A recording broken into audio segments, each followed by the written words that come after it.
Alors salut à tous.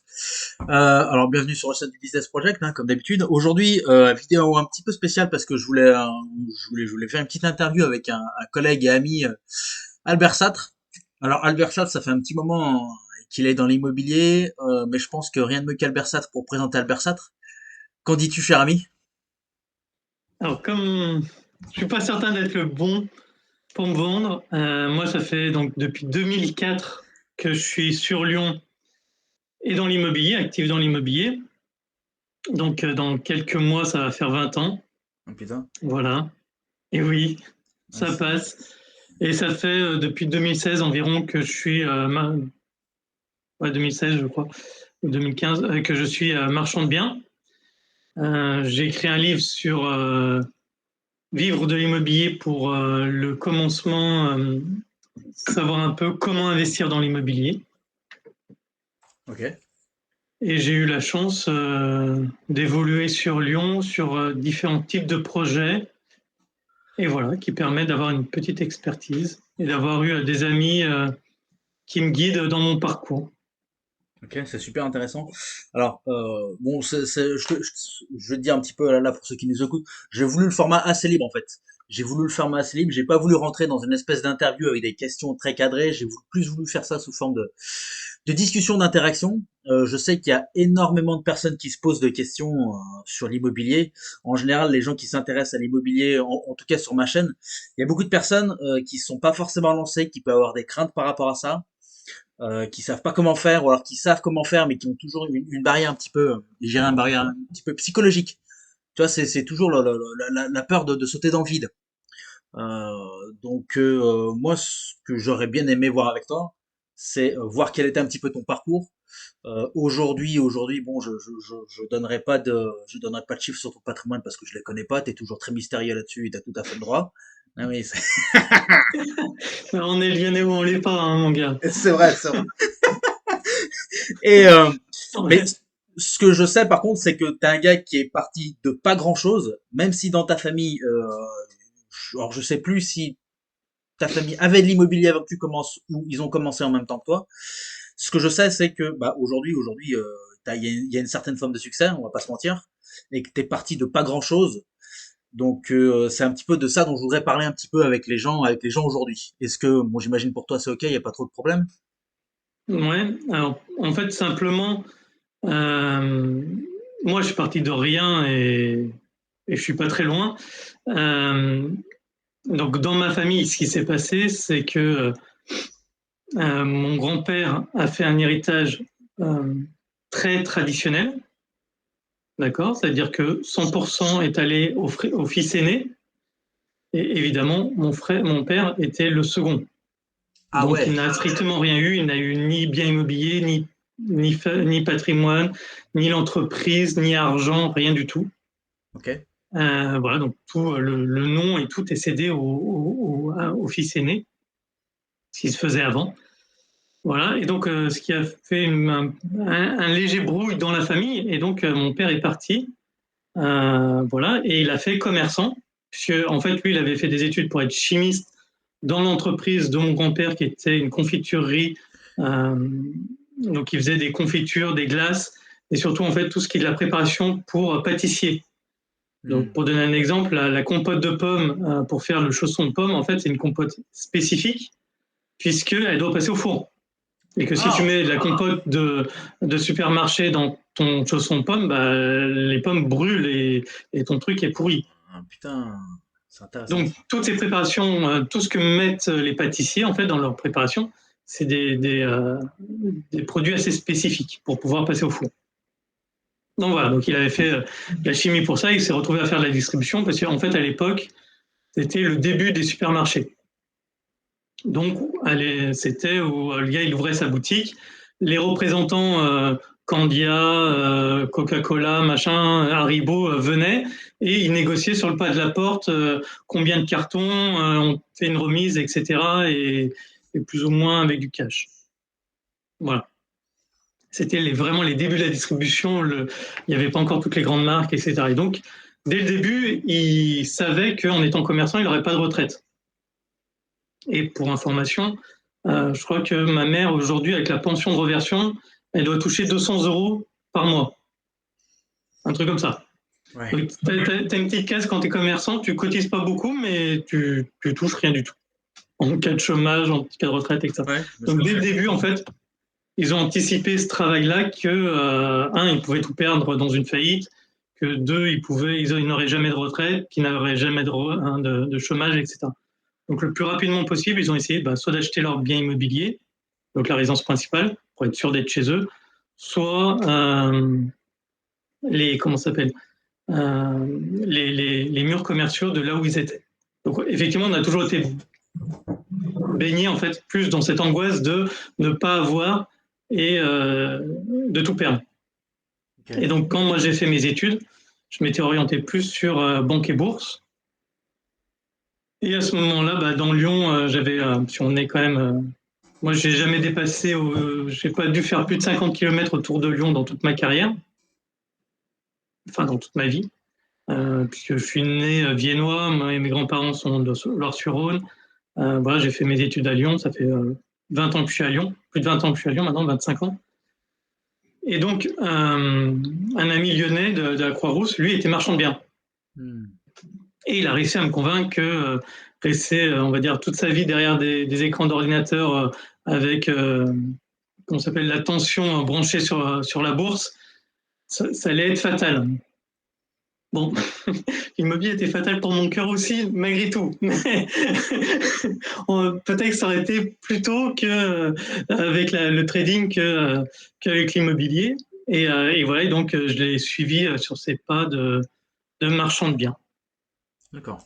Et donc j'ai quitté. Donc ma famille n'était pas du tout dans comment ça s'appelle, l'immobilier. Eux, ils avaient du patrimoine immobilier pour se protéger à la retraite, mais c'est tout.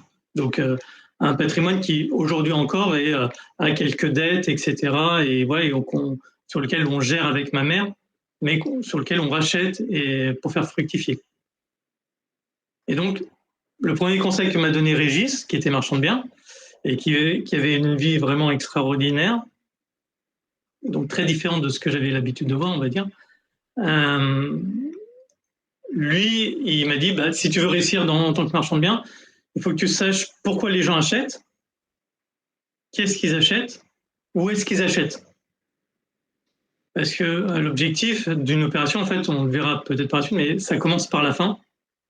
Et une fois que tu sais ce que les gens veulent acheter, c'est très facile, parce que c'est le métier d'agent immobilier, de trouver qui est propriétaire et qui a quelque chose à vendre et pourquoi ils veulent vendre et à quel prix, etc. Et donc, quand tu fais la réunion des vendeurs avec les acheteurs, que tu fais les négociations, forcément, tu apprends le métier. En plus, tu es payé pour ça. Et quand tu vas trouver un bien immobilier, quand tu vas découvrir, tu vas faire de la prospection, tu vas savoir si tu peux le revendre, à qui tu peux le revendre, à quel prix tu vas pouvoir le revendre, parce que tu connais ton métier et ton secteur. Voilà, donc du coup, j'ai fait agent immobilier, en partant de zéro et sans argent. D'accord. Si je récapitule, parce que moi je connais un petit peu ton histoire, mais les gens, je suis pas sûr qu'ils aient bien compris. Toi, en fait, ton objectif dès le départ, c'est d'être marchand de biens pour faire comme ton pote Régis.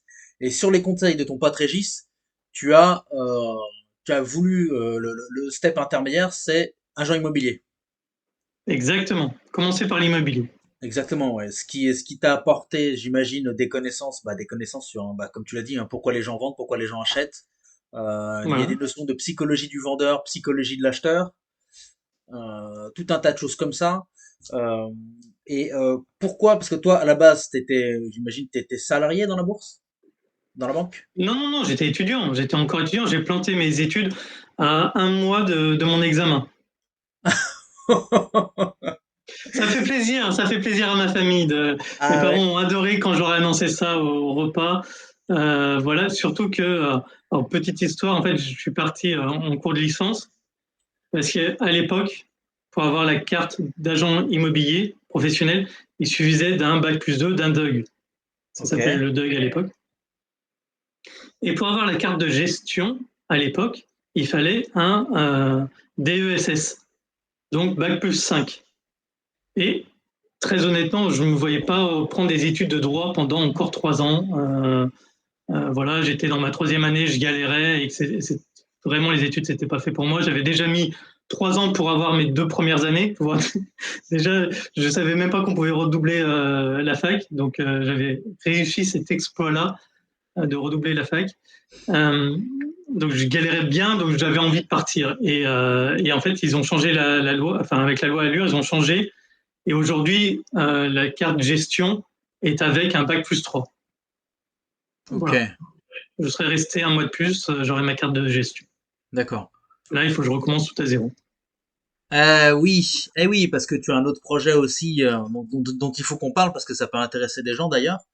Euh, mais avant d'en parler, je voudrais savoir qu'est-ce qui a fait que, parce que techniquement, tu étais en train de faire tes études, Oui. t'étais sur le point de les terminer, et tu rencontres un Gus, Régis, qui lui est dans l'immobilier. Qu'est-ce qui fait que tu l'as suivi lui, alors que tu aurais pu rencontrer, je sais pas, Benoît, je sais pas quoi, le trader de Wall Street, t'aurais pu le suivre aussi, tu vois. Enfin, pourquoi il y a eu une affinité entre vous? C'est l'immobilier qui t'a appelé, ça quelque chose qui te, est-ce qu'il y a eu un appel? Je veux dire, enfin voilà, qu'est-ce qui a fait que en fait? Alors, j'étais étudiant, j'étais jeune, et je pense que quand tu es étudiant et jeune, tu es assez influençable. Donc, c'est Ouais, la personne que j'ai rencontrée. Effectivement, j'aurais rencontré un autre, quelqu'un d'autre comme un trader, etc. J'aurais peut-être continué dans la banque et voilà. Mais du coup, là, c'est parce qu'effectivement, il était très sympathique. C'était un gars adorable. Il avait de très belles voitures. Et entre autres, il se trouve que j'étais dans une association à ce moment-là qui a eu des problèmes des problèmes dans l'association et qu'il a fallu liquider le patrimoine. Et à ce moment-là, je l'ai vu négocier et c'était assez exceptionnel. Donc, il allait voir l'immeuble.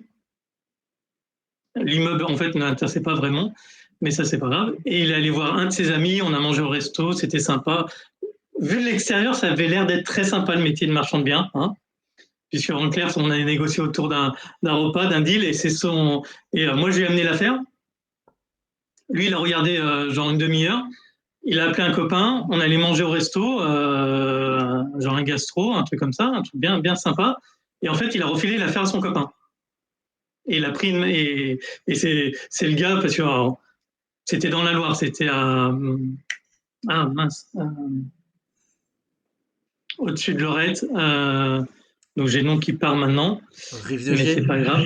Hein? Rive de Gier. Non, non, non, non, un très beau village tout en haut de.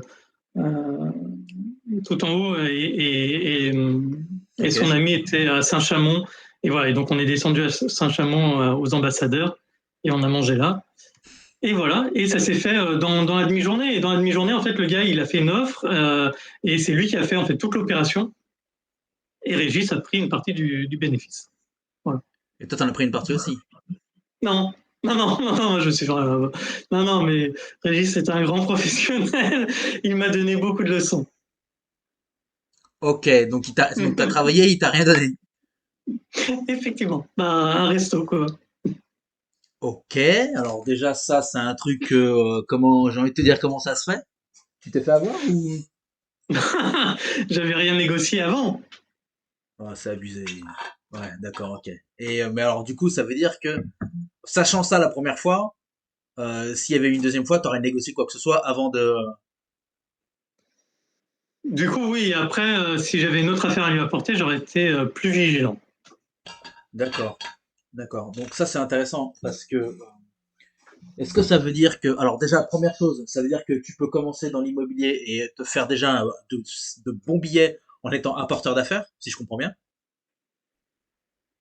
Alors, je ne sais pas du tout comment s'est montée l'opération. Hein. Je sais simplement que c'était un petit immeuble au milieu de la forêt. Euh, ça commence à m'énerver de ne pas retrouver le nom. En Jarret, il y a Saint-Prix en, Saint- non, Saint-Priest en Jarret. Saint-Prix en Saint-Priest Jarret, en ok. Jarret. Non, c'est très côté Donc, qui est là-bas. tout en haut de la montagne, qui est très beau. Ouais. Et il y avait un petit immeuble et genre dedans, ils ont fait 3 4 logements, un truc comme ça, au milieu de la forêt. C'était sympa. Voilà. Merci. Ok. Ça va mieux maintenant, j'ai retrouvé le nom. Saint-Priest Saint-Jacques. Et voilà. Et donc, je ne sais pas combien ils ont fait de marge sur l'opération. Je sais juste qu'il a pris un billet dessus. Ok, mais moi ma question c'était plus pour quelqu'un qui n'a jamais fait d'immobilier, être apporteur d'affaires pour des gros poissons, c'est quelque chose qui peut se faire. Ça peut se faire, bien sûr. Ça peut se faire. Ce qu'il faut être intéressant, parce que ça c'est un truc que tu as déjà fait, il me semble ça. Ouais, je l'ai refait après. Ah voilà, ce que tu peux Plus nous tard en... dans mon histoire. Plus tard dans mon histoire, on racontera après. D'accord. Plus tard. Et donc on va raconter après, très bien. Et après pour la suite de l'histoire avec Régis, donc toi tu sais pas comme du tout comment ça s'est passé, t'as eu aucun chiffre, rien du tout, ça passe aux oubliettes. Alors, une opération de marchand, tu sais que c'est long. Et donc, entre-temps, j'avais pris ma décision de quitter la fac pour aller faire de l'immobilier. Je suis allé le voir, je lui ai annoncé la bonne nouvelle, et il m'a gentiment dit d'aller voir ailleurs parce qu'il n'avait pas le temps de me former. Voilà. Donc, c'était mieux. Pendant qu'il faisait l'opération, moi, j'étais dans une autre agence immobilière à Caluire, Logis Direct, et j'étais en train de travailler à faire mes armes sur le terrain. Ouais, et Donc, t'as c'était mieux, je le voyais une fois tous les mois ou à peine, je le voyais rarement. d'accord. C'est une opération qui m'est un peu sortie de la tête. Ok. Et c'est quoi le profil du mec? Parce que moi, je sais qu'en tant que marchand de biens, mes apporteurs d'affaires, moi, je veux surtout qu'ils soient payés, mes apporteurs d'affaires. Et pourquoi? C'est quoi son profil? Comment c'est quoi sa manière de penser en fait? Parce que c'est un peu spé. Tu sais, en tant que marchand de biens, tu vis parce que tu as des apporteurs d'affaires. En fait, c'est ça le business en fait. Oui, oui, après lui aussi, non, parce que ça lui arrivait même des fois de bien payer. Parce que j'ai suivi sur quelques opérations qu'il faisait. Entre autres, il en avait une près de chez moi à Perrache. Donc, j'ai écouté, mais après, lui aussi, il partageait rarement ses opérations, rarement ses chiffres. Enfin, jamais connu ses chiffres. Euh, Sauf le nombre d'appartements, des trucs comme ça, mais des trucs assez bateaux qui ne permettent pas de savoir la vérité qu'il y a derrière. Euh, à part ses voitures, je connais une partie de sa collection parce que on a fait des voyages ensemble, mais c'est tout. Ok, Voilà. Le pourquoi du comment, je ne sais pas comment ça s'est passé. ok, ok. Et alors du coup, pour la suite, Mais ça fait partie. C'est l'histoire de la grenouille et du scorpion. Je ne sais pas si tu la connais. ah, ça me parle. C'est c'est un scorpion qui veut traverser une mare et qui demande à la grenouille de la mettre sur son dos et de traverser. Et, euh, et la grenouille lui dit bah, jamais de la vie. Tu vas me piquer, je vais mourir. Je suis pas folle. Et on va mourir tous Jamais les de la deux. vie, tu vas monter dessus. Ouais. Et, et le scorpion insiste en disant mais si, je suis pas bête. Si jamais tu meurs, je tombe dans l'eau et je meurs. C'est donc jamais de la vie, je vais te piquer. Bien évidemment que on a un intérêt commun de traverser cette mare ensemble et donc tu peux me faire confiance, jamais je te ferai jamais je vais te piquer. Et après de longues négociations, hein, la grenouille accepte et donc elle monte sur le scorpion monte sur le dos de la grenouille et elle commence à traverser et au bout d'un moment il pique la grenouille meurt et elle lui fait mais pourquoi? Il lui répond bah parce que et voilà ils meurent tous les deux et c'est un peu ça, c'est que de temps en temps dans l'immobilier il y en a qui peuvent pas t'empêcher de te piquer parce que voilà, c'est le monde. Ils sont comme ça. Ok. Ça me parle encore de faits très récents. Enfin, je t'en parlerai plus tard. Et alors, du coup, Logis Direct, donc toi, c'était ton agence à toi ou t'étais déjà au sein d'une agence? Non, non, ça, le direct, j'y suis allé pour apprendre. C'est-à-dire en tant que commercial, sans rien. Donc, Caluire, qui est un secteur que je connais pas du tout et qui est un peu loin de. Pour ceux qui voient à peu près, je suis dans le deuxième à Perrache et à Caluire, c'est un peu excentré. Et voilà, j'y suis allé et je suis allé faire mes armes là-bas. En fait, tout simplement, Logis Direct, c'était des gars qui avaient monté ça un peu au Far West. Il y avait 70 commerciaux. Ils avaient 7 agences, dont l'une des agences les plus grandes de France, je crois. Euh, donc voilà, donc c'était, enfin voilà, ils recrutaient n'importe qui, donc Des ils disaient marchands de oui à biens. tout le monde, donc ils m'ont dit oui quoi. Des marchands de biens, probablement. Non, ils n'étaient pas marchands de biens, non, non. D'accord. Des agents immobiliers, d'autres escrocs, alors. Ouais, ouais, non mais enfin ils n'étaient pas pros, etc. Et en clair, ils disaient oui à tout le monde. T'en avais qui faisaient leurs chiffres, c'était bien. Ceux qui Ah faisaient ouais. pas leurs chiffres, ils s'en foutaient, et puis bah ça. Ce qui en soi, ce qui en soi est pas tellement déconnant, parce que si tu fais pas tes chiffres, c'est que tu bosses pas en fait. Oui, mais t'es pas formé, Alors voilà, en fait. alors voilà, C'est que tu avais zéro formation. Moi, j'ai été formé en 30 minutes. ouais. Le directeur d'agence, qui est pas le patron, a pris mon papier, le mandat, et m'a dit voilà, donc toi tu remplis, tu dois faire attention à ça, à ça, à ça, à ça, à ça, à ça, à ça, à ça, voilà. Voilà, toutes les cases à remplir, tu Hmm. fais signer là, machin, tu me ramènes le papier, et maintenant casse-toi, voilà, prends des flyers et va faire les boîtes aux lettres. Ah, c'est chaud, il y a peanut quoi. Voilà. Il te Donc jette. tout ce que, parce qu'effectivement, dont tu parlais tout à l'heure, ce que j'ai appris dans le monde de la transaction, c'est justement quand tu as une offre, déjà pourquoi un acquéreur va faire une offre, et après comment tu négocies avec le propriétaire pour qu'il accepte l'offre. Hmm. Donc toute la psychologie du vendeur. Euh, et pareil pour est-ce qu'il va donner à toi ou à un autre son bien à vendre. Ça, c'est un truc qui est super intéressant et dont on parle strictement jamais. C'est l'intérêt de l'agent immobilier dans une transaction, en fait. Il y a beaucoup de gens qui disent que l'agent immobilier, c'est le porte-clés. Et bon, techniquement, c'est vrai, mais c'est très loin d'être que le cas, en fait. Parce que comme tu viens de le dire, l'agent immobilier, c'est celui qui va faire apporter, qui va faire passer la pilule, en fait. Et il y a une phase psychologique qui est super, super importante. Et je vois encore régulièrement des vidéos YouTube où, tu sais, des mecs qui se disent il faut faire l'ascenseur émotionnel, donc tu lui dis que son bien est très très bien, il y a un intérêt, mais il a des défauts, tu lui sabres le prix, donc là il a le moral dans les chaussettes, et puis après, enfin, tu joues avec ses émotions, et des gens qui essayent de faire passer ça comme ça, la négociation. Alors déjà, toi, qu'est-ce que t'en penses de ça? Qui vont se ramasser un coup de fusil. Ouais. En fait, ça dépend de la. C'est pour ça qu'il faut vraiment connaître la personne. Tu as deux types de personnalités, on peut résumer un peu sur le prix, mais il faut faire attention parce que ça vient surtout des origines. Hmm. Donc concrètement, tu as les marchands de tapis, le fait que si jamais tu négocies pas, c'est que tu es quelqu'un de faible, donc tu seras pas bon ou tu n'as pas les couilles, tu n'as pas le courage. Donc voilà, donc si tu négocies, ils vont fortement te sortir un prix exorbitant pour que tu négocies. Hmm. D'accord. C'est dans leur culture. Tu as tous les autres qui représentent 99% du monde qui ont une déco spécifique. Je vais te donner un exemple. Derrière toi, tu as ton mur qui est peint en bleu Mhm. avec, euh, avec une plante. Mhm. Tu l'as peint en violet, tu n'as pas fait un tableau de chasse ou un truc comme ça. En fait, chez soi, la maison, on reviendra après sur la vente, mais la maison, c'est ton identité à toi.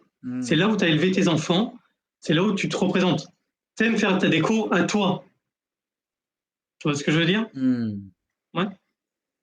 Euh, C'est ton identité. et surtout, en fait, quand tu as différents types de personnalités. Et moi, en visitant un bien immobilier, je sais quel est le type de la personnalité. Je vais donner plusieurs, on va faire moi je le mets en trois catégories pour que ça aille vite.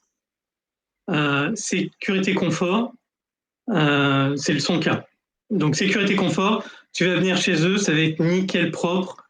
Tu rentres chez eux, la première chose que tu vas observer, c'est qu'ils n'ont pas de chaussures et que Hmm. si, c'est tout propre, que si tu rentres avec tes chaussures, t'es mort.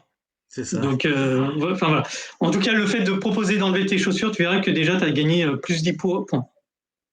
C'est leur petit confort, tu rentres chez eux, dans leur intimité, et tu as tout ça autour. Donc, et ça, en clair, il faut le choper à la porte.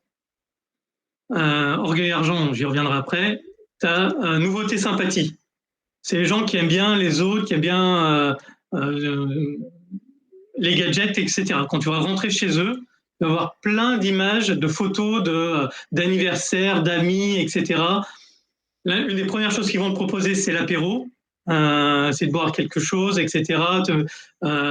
C'est tout juste s'ils ne te mettent pas la main sur l'épaule, etc., qu'ils tutoient, et voilà.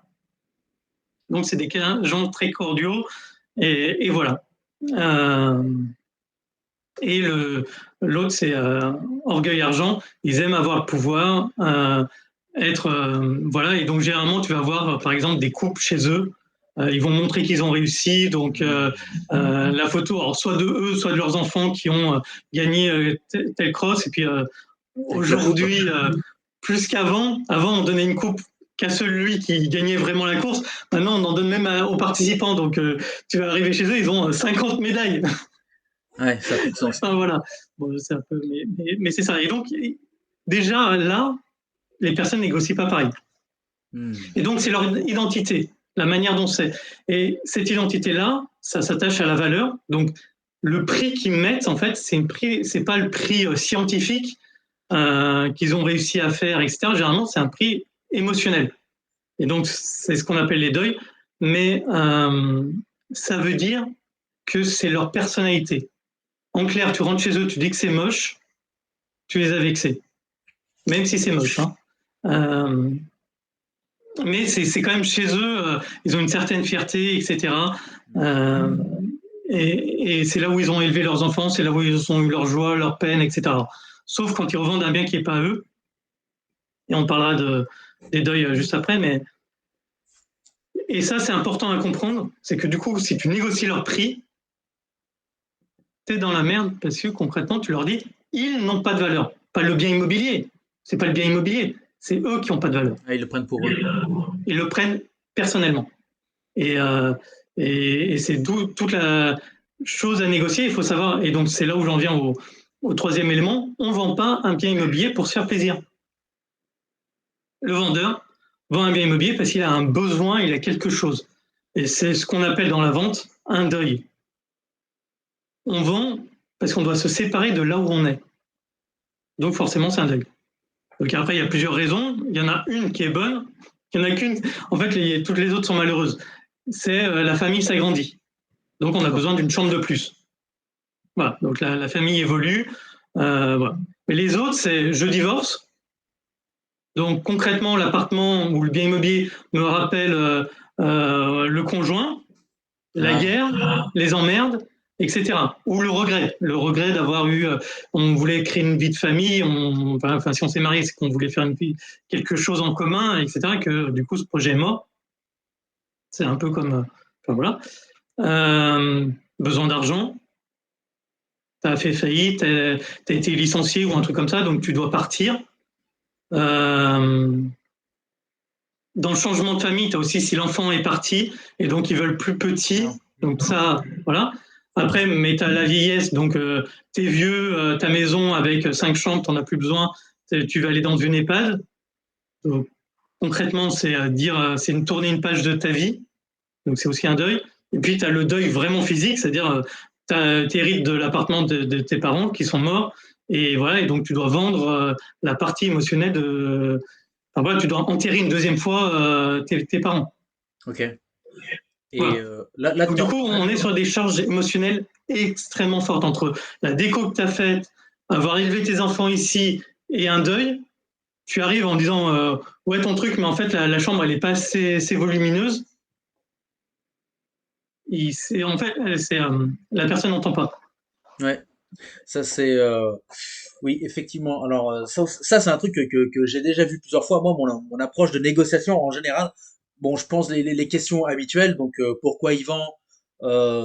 L'idée c'est de savoir dans quel état général et dans quel état psychologique est le vendeur.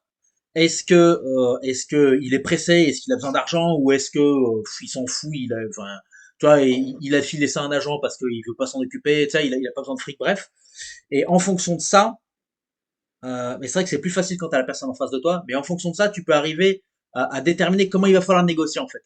Tu vois, si c'est quelqu'un, un investisseur qui cherche, bah tiens, typiquement un investisseur qui cherche à arbitrer, partir sur plus gros, et ben ça peut avoir énormément de sens de négocier dans une certaine latitude, mais derrière d'apporter une garantie, tu vois, la fameuse garantie pas de financement, tu vois.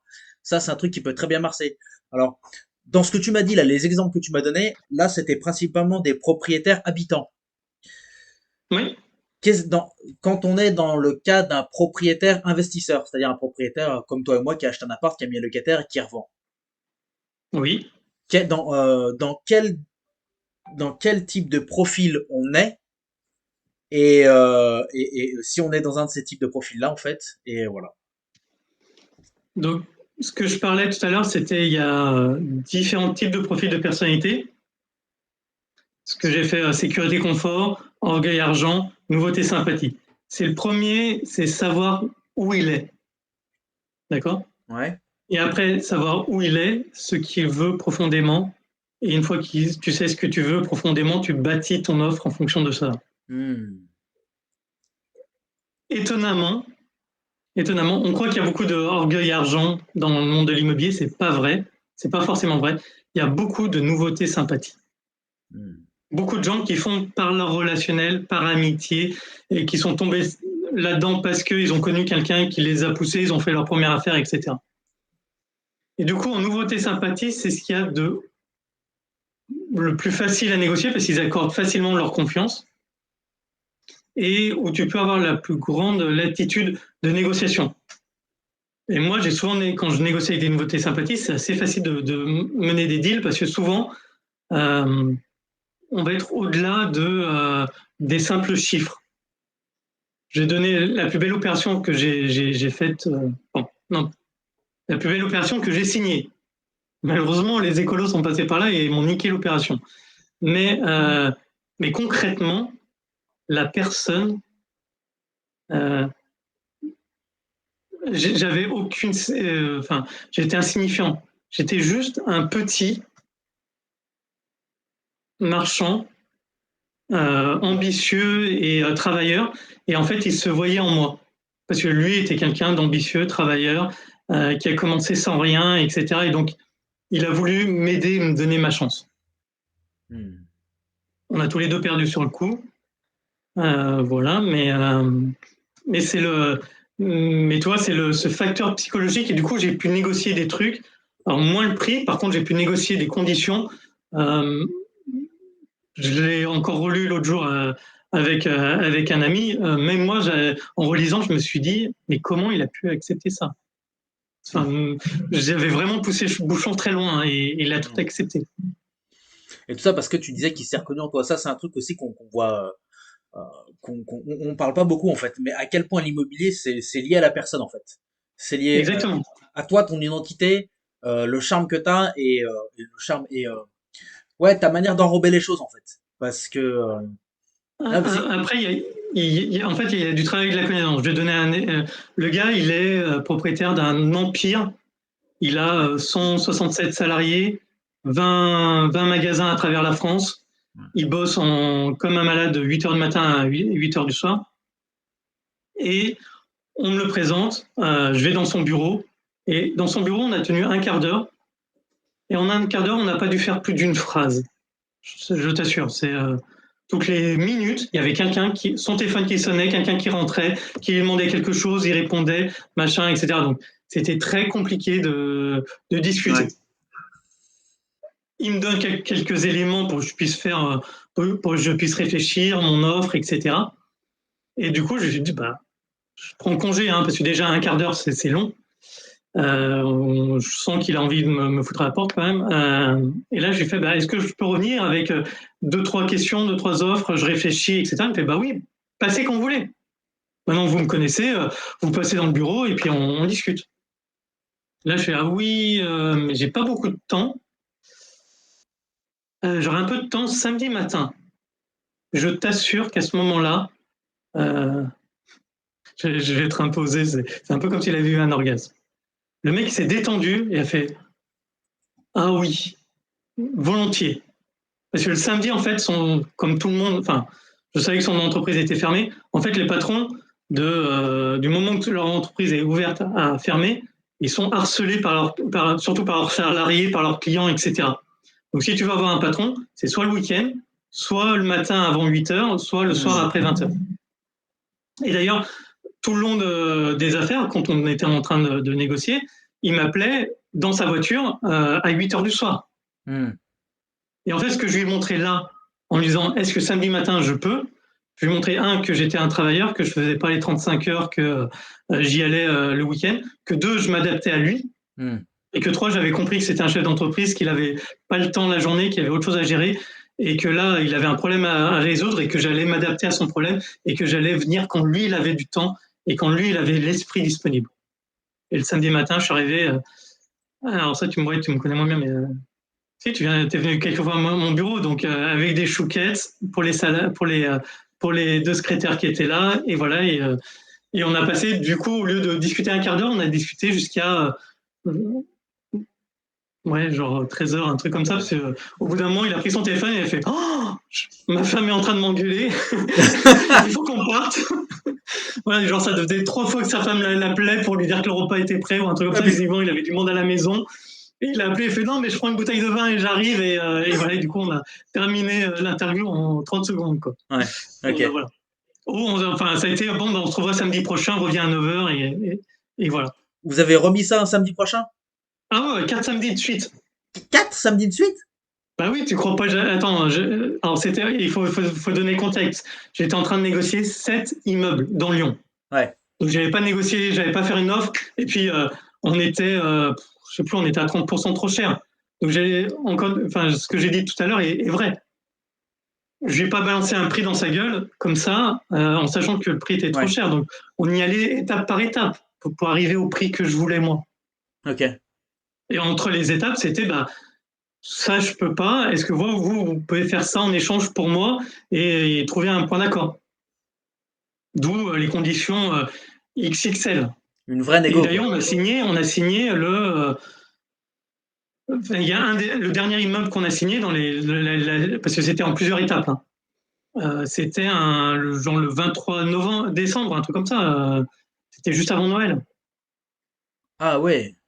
Genre, on était le dernier rendez-vous avant Noël. Ils étaient en train de s'échanger des bouteilles de vin et des bûches et ils étaient en train de parler de dire merde, je suis en retard pour le repas, pour le réveillon.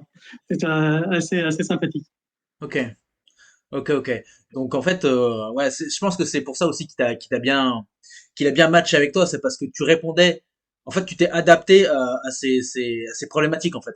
Tu vois, quand tu me disais que de 8h à 20h, c'était impossible, il était booké, c'était téléphone, salarié, croissant, truc, machin, etc. Toi, t'arrives, bon bah écoutez, on se cale le samedi matin, vous serez plus tranquille. Moi, j'aurai eu le temps de bosser, je prépare le dossier et on échange un petit peu, on discute quoi. Ok. Et ça c'est un truc. Vas-y. Non, c'est un truc parce que tu l'analyses, tu le sais. Ouais. Mes parents étaient commerçants, donc j'ai vu ce que c'était que d'être son propre chef d'entreprise. Moi, j'ai mes entreprises, je vois ce que c'est. Euh, il a démarré sans rien, j'ai démarré sans rien. Donc, en fait, on se comprend aussi. Hmm. C'est aussi beaucoup plus simple de discuter avec des gens qui sont comme toi, comme ça, tu te comprends plus facilement. Mais effectivement, il faut avoir fait ce travail d'analyse. Et si je lui proposais le samedi matin, c'était pas pour rien. Ok.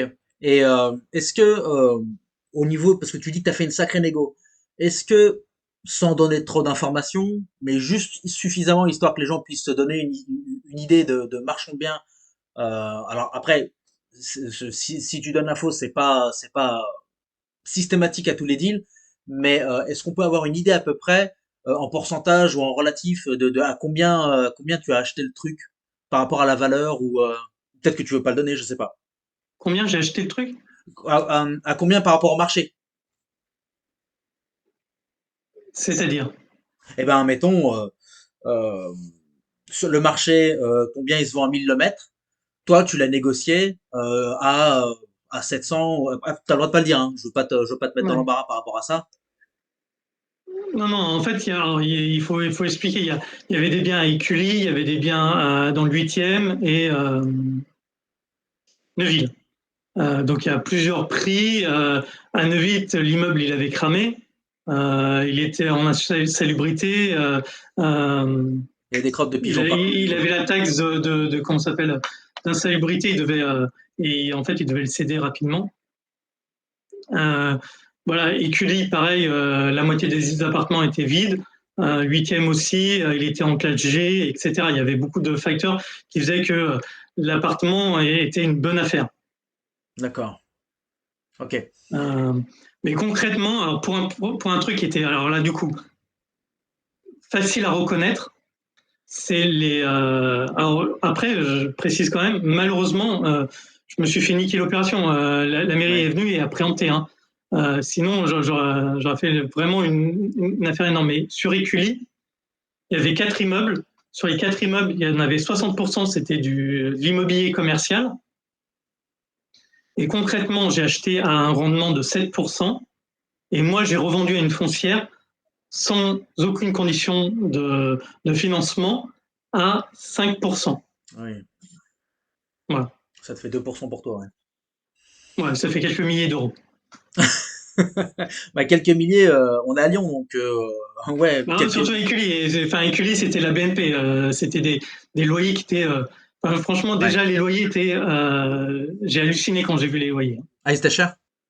Ah bah, ils étaient. Alors, c'était étonnant parce qu'ils n'avaient pas tous le même prix au mètre carré, mais surtout, je me souviens de l'auto-école. Elle avait un prix de Place Bellecour. Hein. Mais enfin, comment ils faisaient pour payer l'auto-école? Enfin, parce que l'auto-école, c'est pas un Bah, truc. c'était tout petit. Au prix au mètre carré, c'était horriblement cher, mais Ah! elle avait, je sais plus, 11 ou 15 mètres carrés, un truc comme ça. Elle avait juste une pièce. Et elle payait combien de loyer? Moi, je me rappelle plus. Une On fourchette. était Plutôt à 500 ou plutôt 2000? ouais 2000 et non 3000 ou un truc comme ça. Attends, Oh putain! non, c'était 3000, ça fait 300 € le mètre carré. Oh! ouais, c'était ça. On en était 270 € du mètre carré. Oh! Oh, c'est chaud. Ah ouais, quand même. Et Ouais, pourtant, ouais, ça devait être ça, aux alentours de 3 et, 4 et, 000 euros. et, et pourtant, quand tu y réfléchis, une auto-école, alors je connais pas trop le business model des auto-écoles, mais je pense les moniteurs, c'est même pas des salariés, ça doit être des contractants, comment ça s'appelle? Des auto-entrepreneurs. Donc Hum. techniquement, tu les payes que si tu les fais bosser, donc c'est que de la marge. Donc si tu bosses comme ça et que tu as un bon business et que tu tournes pas mal, à mon avis, ouais, c'est peut-être pas si déconnant que ça en fait. C'est peut-être pas si déconnant que ça. Non, alors je sais pas le business model des auto-écoles, même si j'ai une autre auto-école en locataire, mais Euh, mais voilà, il y avait une boulangerie aussi qui avait un bon loyer. Voilà, Ok. Et putain, j'avais une autre question. J'avais une autre question. C'était par rapport aux écolos. Les écolos. Alors ça, bon, moi j'aime pas trop parler de politique en général sur la chaîne, mais à un moment il faut aussi dire la réalité telle qu'elle est. Euh, à Lyon, on a les écolos depuis un petit moment. Et sans émettre de jugement ou quoi que ce soit, hein, moi je m'en fous, je tâche de rester professionnel, mais c'est vrai qu'on a énormément de promoteurs, des marchands de biens, qui restent pas, quoi, qui font plus de business à Lyon en fait. Alors que, enfin, tu pourras en parler mieux que moi peut-être, mais je sais qu'on a des traits, enfin, toi, t'en connais un on en parle souvent, ça commence par un F. Lyon, il regarde même plus Lyon, quoi. euh, donc oui, après nous on a des fous, des gens qui sont tarés. Et en le cas, j'en ai été des victimes, c'est-à-dire des gars qui se disent, bah, les marchands de biens et les promoteurs, c'est tous des gens de droite. Ah On oui. va leur présenter leurs affaires, ils vont pas faire de business, ils vont faire faillite. Et effectivement, j'ai fait faillite. Alors par contre, moi, j'ai quand même liquidé, j'ai viré 6 personnes, hein, j'avais 6 salariés. Hein. Donc, tu te souviens de mes bureaux, voilà, donc il n'y a plus personne. J'ai plus de bureau, j'ai plus rien. Et j'ai des dettes. Voilà. Donc, et derrière, ils ont des objectifs de rénovation du patrimoine, de faire 10 000 logements, sauf qu'ils interdisent aux promoteurs de construire, Mm. ils interdisent aux marchands de biens de rénover. Donc aujourd'hui, les gens peuvent regarder. Hein, à moins de 1 000 euros, c'est dur de trouver un logement à Lyon à louer. Ah oui. Tu trouves un T2 au fin fond de Villeurbanne. Il y a une crise de tension, on est dans les premières villes de tension en termes d'immobilier locatif. Mm. Ouais, Voilà, je enfin, la confirme. réalité, elle est là. Je confirme. Et il y a un autre truc aussi, hein, c'est que c'est peut-être toi qui m'avais raconté, Lopé d'ailleurs. Il y avait eu, je crois que c'était, je sais plus qui vendait, mais il y avait un gros propriétaire, donc je sais plus si c'était un bailleur social ou une grosse foncière ou un gars en physique, mais qui vendait un bien. Le bien, il s'était vendu très très cher aux alentours, allez, plus de 10 millions. Entre 14 et 17. Alors je sais, c'est pas une fourchette, c'est un râteau, Ah, ouais. mais Non, mais ça, c'est. Alors, ça, par contre, c'est dans la presse. Les gens peuvent aller chercher. C'est la première opération que les écolos de Lyon ont préemptée. C'est un immeuble Lyon 6e, rue Créqui, si ma mémoire est bonne. ouais, je crois que c'est ça. Ouais. Rue Créqui, rue de Tête d'Or. Un immeuble des années 80, entièrement loué. Alors, je rappelle qu'en France, il y a des baux d'habitation, on ne peut pas virer les locataires, il y a du droit quand même un petit peu. Et ils ont préempté, donc, et le bien était à 13 millions. Et en fait, la mairie n'a pas le droit de garder les biens immobiliers qu'elle préempte. Donc, il faut qu'elle trouve un bailleur social derrière. Elle a mis 1 an à trouver un bailleur social et le bailleur qui a racheté pour 6 ou 7 millions d'euros. Donc, concrètement, les Lyonnais ont perdu entre 6 et 7 millions d'euros dans l'histoire pour un immeuble qu'on ne pourra jamais passer en social parce qu'il est loué. Ouais. Et qu'en plus, c'est du standing. Oui, c'est parce du que n'importe quoi. ouais. Alors pour information, ceux qui savent pas, le sixième c'est un des arrondissements les plus huppés de Lyon. Hein. C'est c'est Voilà. peut-être le plus huppé. C'est pas les bourgeois, mais faut avoir un peu de blé pour habiter là-bas. Quoi. Et si, c'est là où à l'époque, on était sur du 10 000 euros le mètre carré et en plus, c'est proche du parc de la Tête d'Or, donc c'est le Ouais. meilleur Lyon. Ouais. Et alors du coup, si on devait revenir, C'est vraiment se dire, c'est des bourgeois, on leur préempte, mais c'est ça, vous ne pouvez pas les virer, c'est des locataires. c'est ça. Mais enfin, l'intérêt économique est nul derrière. Enfin, c'est complètement con de faire ça parce que le promoteur, c'était quoi? C'était un promoteur ou un marchand qui achetait? Non, c'était une foncière. Si les achetaient à même pas 2% de rendement, c'est que dalle. Ouais, donc le truc c'est que la foncière, elle achetait, mais derrière la foncière, elle a du cash, donc l'argent elle le fait tourner, donc derrière elle va réinvestir pour créer des logements, pour en développer d'autres trucs, donc et pour apporter, pour répondre à la crise des logements en France, quoi. Enfin, il y a cette espèce de climat dans le pays qui est une véritable catastrophe et qui fait que les promoteurs et les marchands, c'est clair qu'à Lyon, je pense que c'est pareil partout où il y a les écolos, d'ailleurs partout où il y a les verts, hein, on va pas se mentir. Hein. Et alors, si on revient, moi, ce qui m'intéressait un petit peu plus, c'était la suite de ton histoire. Là. La suite de ton histoire. Alors, je sais que tu dois être, on va pas tarder à s'arrêter. Il te reste combien de temps là? Oui, Ah, ça passe vite, hein. Ça passe mais ça vite. passe vite. Peu de temps. Allez, allons-y. C'était la suite. Donc, Logis Direct. Comment ça s'était passé en fait? Est-ce que tu peux nous raconter tes premiers deals, des choses comme ça, ou peut-être pour une prochaine fois, peut-être? Pour une prochaine fois. Ouais, non, mais le direct, après, j'ai fait des affaires. Enfin, voilà, Régis est revenu dans l'affaire. On va juste revenir. Parce que tout à l'heure, il y a une question que j'ai reportée. Tu disais, est-ce qu'on peut faire. Comment, apporter un deal à un marchand de biens? Moi, ma première opération de marchand, le petit détail que Régis avait oublié de me préciser, c'est que quand tu fais du agent immobilier, tu as des revenus en dents de scie. D'accord? Tu fais des transactions, t'en fais pas, etc. Voilà, t'as pas de salaire. Et va voir une banque et dis-lui, il faut me prêter quelques centaines de milliers d'euros, voire 1 million d'euros pour mon opération, qui est super, qui est nickel, etc. C'est compliqué. D'accord? Même si tu as le cash. Et donc, en fait, c'est ce qui m'est arrivé sur ma première opération, qui était une division avec un permis de construire et la création de deux maisons mitoyennes. J'avais le cash, je suis allé voir les banques, et concrètement, elles m'ont toutes dit non. Ok. Voilà, et donc là, donc un autre marchand qui est très connu sur Lyon, alors qui est fort sympathique, je l'appelle en disant est-ce qu'on pourrait pas prendre un café parce que là, je suis dégoûté, etc. Enfin voilà. Est-ce qu'on peut prendre un café? Il me dit oui, on se voit à notre lieu de rendez-vous. Il me parle pendant au moins 3 heures parce que lui, il a 40 ans d'expérience, donc il a fait pratiquement, il fait de l'immobilier comme tertiaire, c'est-à-dire des bureaux sur Lyon. Et donc il me raconte toutes ces histoires, etc. Et à la fin, il me demande comment ça va. Je lui dis que je suis planté sur l'opération de Bron.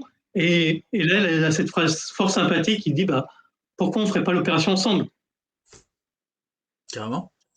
Carrément, alors qu'il ne fait pas d'habitation. Et c'est là où j'ai compris que une opération, c'est trouver l'opportunité, ça c'est un, et deux, c'est réaliser l'opportunité.